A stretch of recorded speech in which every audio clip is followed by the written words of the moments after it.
18 months ago, this piece of land was a rubbish site. The church members were very concerned that the locals saw it as the place to dump all their unwanted items. So they gave it to the youth of the church. And a little bit of hard work from both the children and their parents and church members, it's turned out to be what it is today.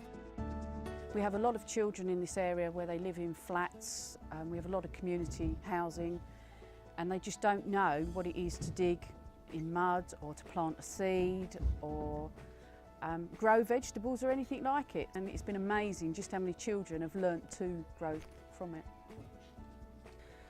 Southend's not a poor area, but it's a mixture, especially where the church is. We have a very big social housing estate, 100 yards away, and then we have private properties on our doorstep, and we get the children from both ends of the spectrum really.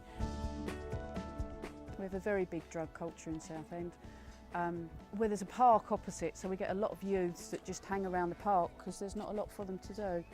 So being quite close to the park and quite close to the housing estate, we tend to bring the children in if we can. We had a lot of children that were absolutely nothing to do with the church, just coming past, seeing one of their friends digging, so they started digging. Simple as that. So yeah, it's good. It's all part of the community.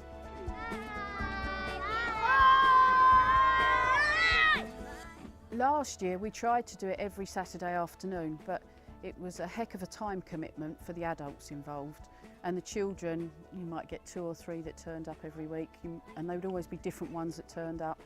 So this year we've tried to put it more into the structure of the church. So one Sunday morning a month, instead of having traditional Sunday school, we have a garden related story, and then we come out here and do gardening. It's good for the children to see that we do normal things on Sundays, and it's not just about sitting in church and reading the Bible. Yeah, it's good for them to see us doing things that perhaps their parents would do, like gardening and stuff, because they don't. Some of the kids see us on a Sunday morning sitting in church. We don't move from that, so it's good for the children to have a more relaxed environment, really, to talk to you.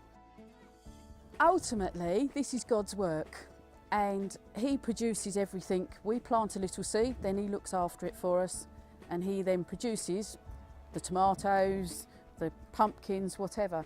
And from the children, it's just about them seeing that we don't do everything ourselves in this world. We need a lot of help from God. I love gardening and I love seeing children happy. That's it. Yeah, that is it. Yeah, that's what it's all about, isn't it?